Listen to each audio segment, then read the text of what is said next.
See, Bible school. All right. Why were people so, why were they so opposed to that kind of Christianity, Papa? Why were they so violent against it? Well, it's just like it was in the old Bible when they come out from under the law into the New Testament. It was hard for them to ever get off of that old way they had. And that's I think, the main reason that this happened. They had been brought up the other way. They had to be, it didn't make any difference what you done, you was all right. After you once got saved, why, you never would do anything that would hurt you anymore. And they just didn't want to give up that old doctrine. And this other was such a clean life until they just didn't want it. And so that's the reason they didn't want the church to stand there like it did. How was, today, you know, there's most people, or a lot of people, there's not as many Christians, I guess you'd say, as what there used to be.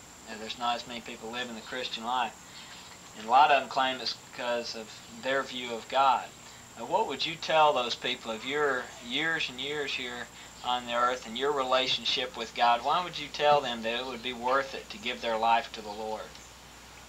Oh yes, it would be worth anything for them to go ahead and live right and not pay any attention to what the other people now tells you, because the Bible plainly says that in the latter days that this would happen. There would be an outpouring of God's Spirit upon the people, and I think that's where what's happening now is God pouring out His Spirit on them in the last days. We all know, most all denominations preaches that we are in the latter days of the dispensation, and we believe that the Lord is soon coming back to catch His bride away, or coming back to mid-air to catch His bride away, and then the tribulation and everything will happen on the people that's not ready to go. It's what the Church of God stands for. Well, we'll come back to the latter days question in just a little bit. But how was school like back then? What was education like in schooling? Schooling? How was your schooling like? It's different from today, wasn't it? Yeah, it was a lot different to what it is now.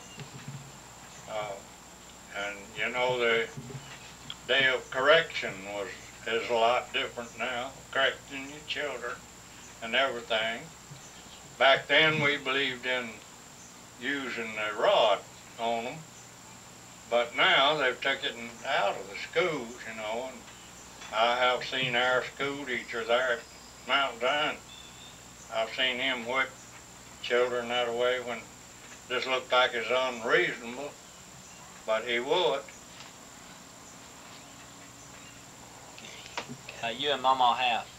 We had 11 in all. We had 4 children that was just little infants that wasn't born mature, and we lost them, and we raised 7. 3 boys and 4 girls.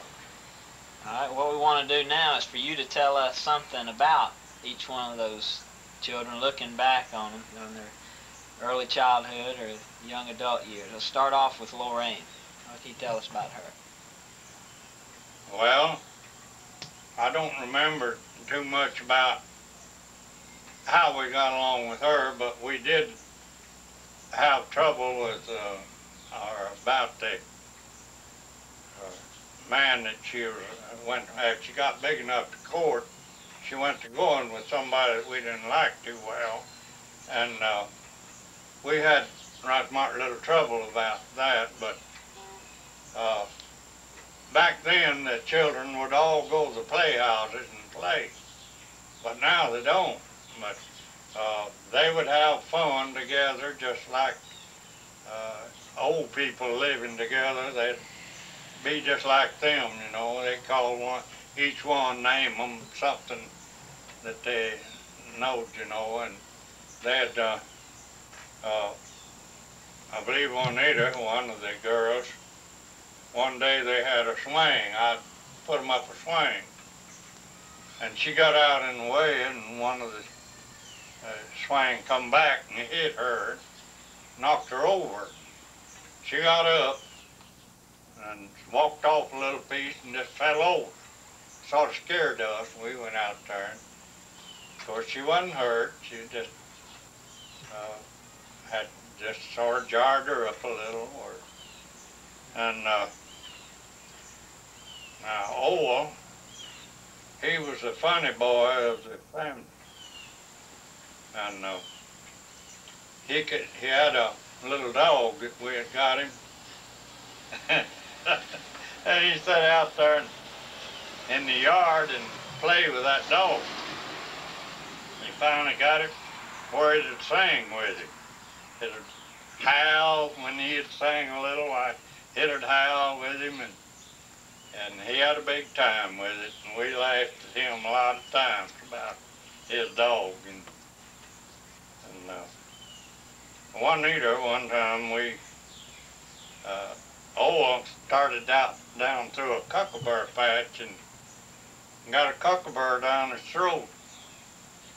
He come running to the house, hollering and taking on, and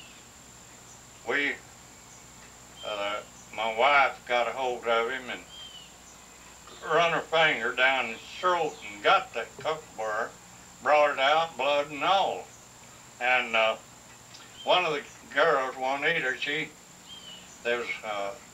one of our daughters lived east of our house, and there was some more people lived on the west side, and she'd start out towards one place and she'd say, "I'm going to get some help." And she'd get a little piece while she'd get uneasy, afraid Owel might die.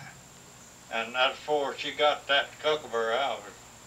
And she'd come back and say, and ask them, "How's you doing now?" And we'd tell her, and then she'd start the other way and say, "I'm going now."